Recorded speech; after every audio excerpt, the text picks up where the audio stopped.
Hello and welcome to The Charter, a series highlighting Queen's University Belfast's social charter and the positive impact our students and staff have made and continue to make on our society. One of the key principles of the social charter is a commitment to equality and social justice. And in this episode, I'll be talking to Dr. Byrne of the School of Social Sciences, Education and Social Work about disability rights. In particular, we'll be asking how we might build back better after the crisis for people with disabilities.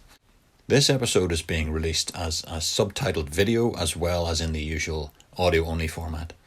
And if you've missed any of the episodes of the series so far, you can search for The Charter Podcast on Apple or Spotify or wherever you get your podcasts. But for now, let's go straight over to the conversation. I'm delighted to be joined by Dr. Byrne, who, as co-director of the Centre for Children's Rights and co-founder of the Disability Research Network, if I'm not mistaken, has worked extensively in the area of children's rights and indeed disability rights. So hello Bronner, thanks for joining me. Obviously online, we're recording this remotely. By the way, apologies for that reason to viewers or listeners for any technical difficulties, but we're doing our best in lockdown. So thanks very much for joining me. That I suppose leads us straight to the first question. I mean, how have you found it in lockdown? How have you found the experience of moving to these remote forms of communication? I think like everybody, it's been very challenging. As we adapt to a new normal. I think as we all move to online ways of working, we've had to find out what works best for us. I suppose for me, because I'm deaf, and I can't use the telephone.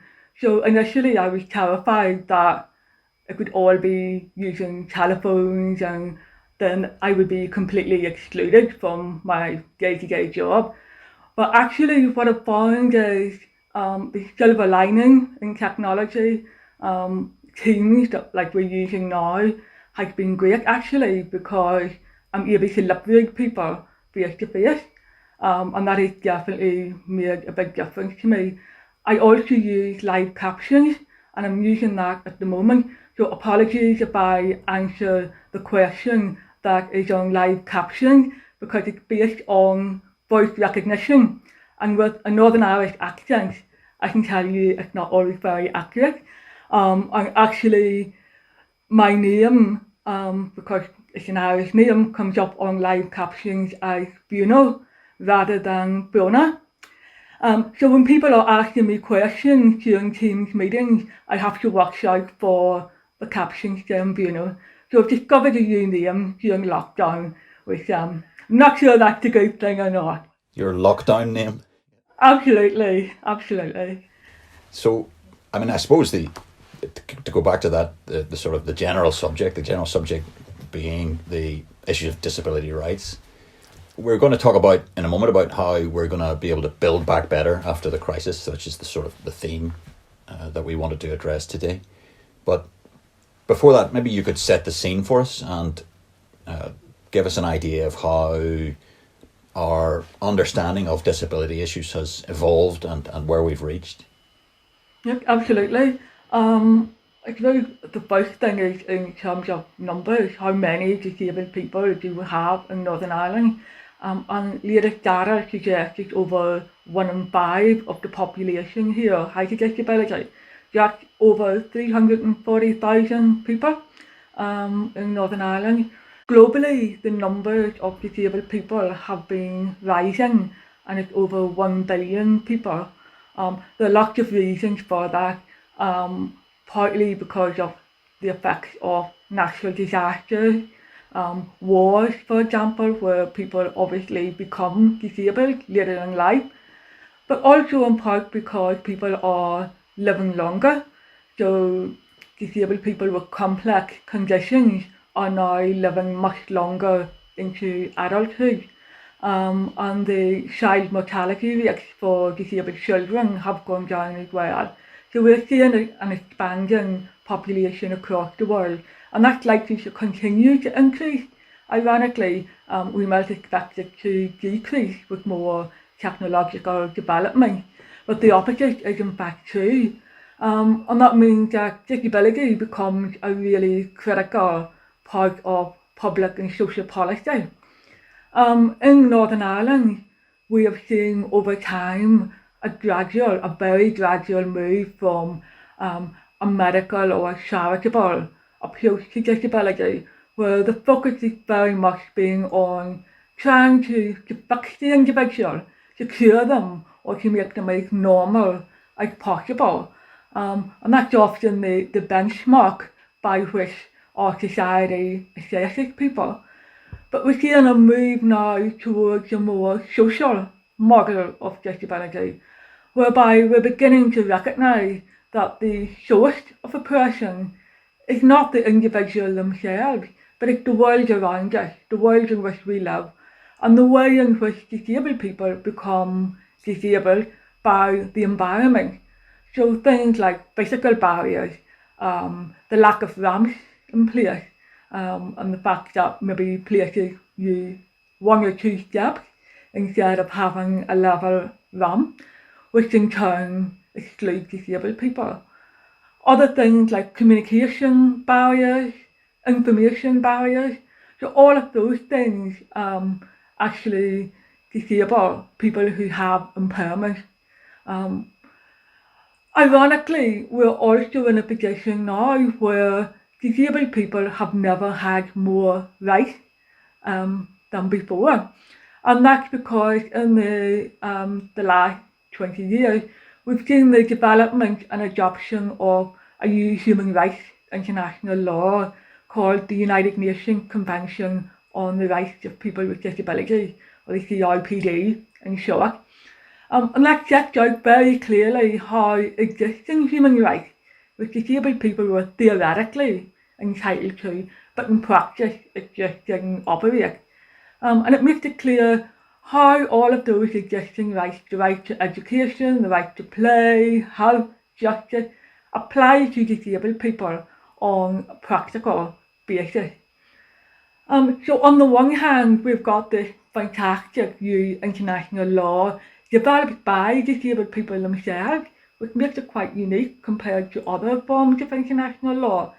But on the other hand, disabled people are not experiencing those rights in practice on a day-to-day basis. They continue to be oppressed, they continue to be discriminated against and excluded. So we're seeing things like disabled people across the world continuing to live in long-stay hospitals or institutions, disabled people being forcibly sterilised, not allowed to vote, for example, in some countries. So actually, we're seeing that those structural and cultural barriers are still very strong in our society, and we have a fair way to go before we reach those international benchmarks. And I suppose the whole idea of normality and all of these sorts of issues, people are now beginning to rethink precisely because of the COVID pandemic. I wonder, before we maybe address what learning we can get from this the current crisis for the future, how could we design a new normal, so to speak? Could you outline how COVID-19, the pandemic, has affected disabled people's lives in particular? Yeah, I think the key thing is it has really exposed the inequality that disabled people are subject to on a day-to-day basis. It's really magnified those inequalities that are being experienced every day. In one way, we have limited data, limited hard data and evidence about disabled people's experiences during the pandemic. But actually we're seeing a lot of reports from the media, a lot of anecdotal evidence from disabled people themselves across the world, not just in the UK, about the really significant and very concerning impact that this has been having on them. I suppose the key one that jumps out is the fact that disabled people generally appear to be at a much greater risk of contracting or dying from COVID-19. The reasons for that are very complex. On the one hand, some disabled people will have underlying health conditions that make them more susceptible to contracting the virus. But on the other hand, the reasoning is more to do with those structural and cultural barriers that they're experiencing. If we just give you an example, over the last few months, we've seen our daily briefings online for the Northern Ireland Assembly, and we now have 2 sign language interpreters at those daily briefings, one who is using Irish sign language and one who is using British sign language. Obviously in Northern Ireland we are very complicated, so it's really great that they've been able to have those 2 sign language interpreters. And that has been critical because it means that the deaf community here has been able to access information directly on an equal basis as everyone else in the community about guidelines, about social distancing, about the importance of washing your hands and staying away from people, not having people in your homes. And that has a knock-on effect, obviously, on people's health. If you contrast that to what's been happening in the Downing Street briefings on BBC One for the last few months, there's been no sign language interpreters provided. And that has caused a lot of frustration for deaf people in England who remain confused about the information that's being provided. Now, the argument is that interpreters are provided on BBC News 24. However, that's not on an equal basis as everyone else. That's outside of the mainstream. And if anything, it reinforces the way in which deaf people have been second-class citizens along with other disabled people. And all of this is really interesting because research has shown that deaf people who are sign language users have a lower life expectancy compared to both other deaf people like me who live here and people who aren't deaf. And that's primarily because public health information isn't being made available in accessible format. That research was before the pandemic, so it would be really fascinating to see how that has been playing out in the last few months. Elsewhere, I think people with learning disabilities who may rely on easy read information. Now, the information has been really confusing for all of us. Never mind if you are finding that information in English difficult to access in the first place. And there's been a very limited amount of information available on easy read.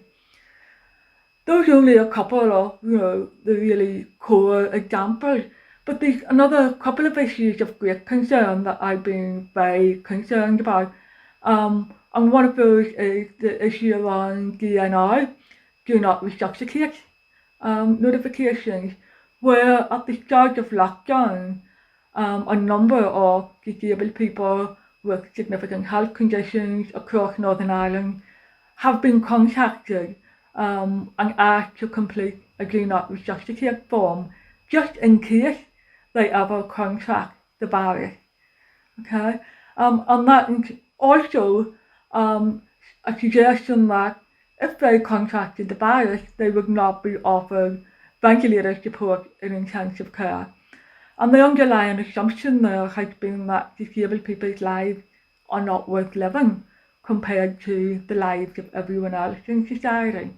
So as you can imagine how disabled people have felt about that, the impact on mental health has been really significant. That's extraordinary, yeah. That's quite a surprise to me. Anyway, I'd not come across that, I'd not heard that before, so quite shocking. I suppose. Just one other thing I want to mention that has been in the context of education and the debates that are being had around education at the moment for children with special educational needs. I'm not sure if you're aware, but at the beginning of lockdown, the legal duties providing support for children with special educational needs were significantly downgraded. So while the schools, the education authority and so on had duties to provide young people who had statements of special educational needs with particular support. At the moment, that is being downgraded to a best endeavour duty. So effectively meaning that a statement of special educational needs is being suspended for those children. So when you think of the right to education and how we are trying to get children back into school, the fact that for a very marginalised group of children who are already more likely to fall behind in education, that their right to education is almost being deemed as less important in some ways. Obviously there's specific reasons around that in terms of availability of resources, but it's just interesting to see how that group has been singled out compared to all other children in the classroom. And again, the impact of that, I think, will be concerning as we move forward and try to think about how children return to school. So I suppose that brings us neatly to how do we go forward from here? What lessons do we try to learn? What key measures do we begin to press for to build back better? Absolutely. I think that's really core. I think in my lifetime, and I'm sure in everyone's lifetime, I think there's never been a more critical opportunity to make a difference, to make a critical change and to disrupt the existing normal. We have the opportunity here to build a new normal. Unfortunately, the new normal that is already been starting to develop over the last few months around social distancing, around the guidelines, has been excluding disabled people. I'm thinking about my personal experience, the use of face masks, which means when I go into a shop or a chemist or a doctor's surgery, I'm not able to communicate with someone wearing a mask. And even aside from the communication aspect, the anxiety that induces in a person around that, which is even more excluding than life before the COVID.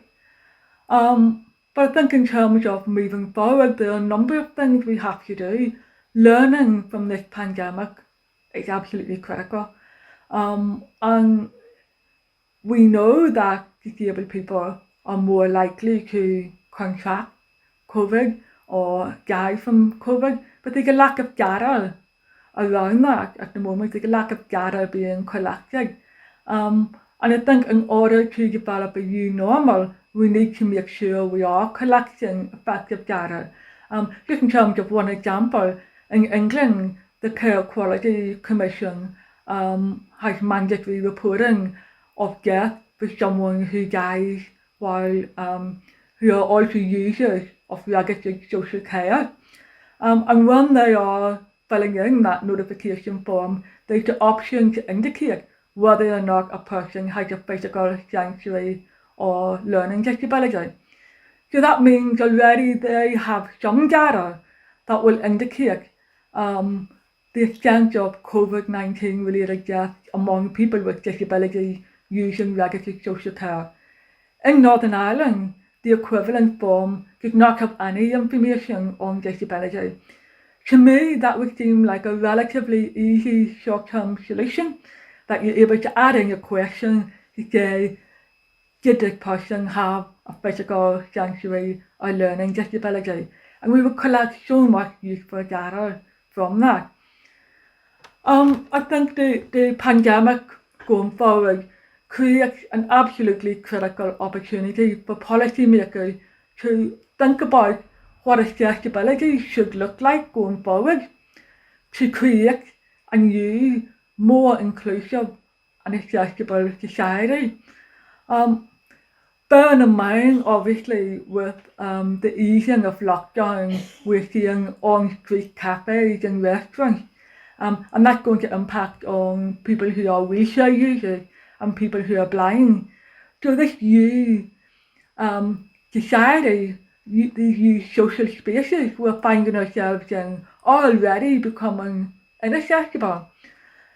So if we're evolving to a new normal, I think we need to take really urgent action to put disabled people at the forefront of our mind when we're designing recovery responses. And I think, in my view, the only way we can do that is to make sure disabled people have a seat at the table whenever discussions about recovery from the pandemic are being held. They know best how this is impacting on them and how we can make simple solutions about developing this new normal.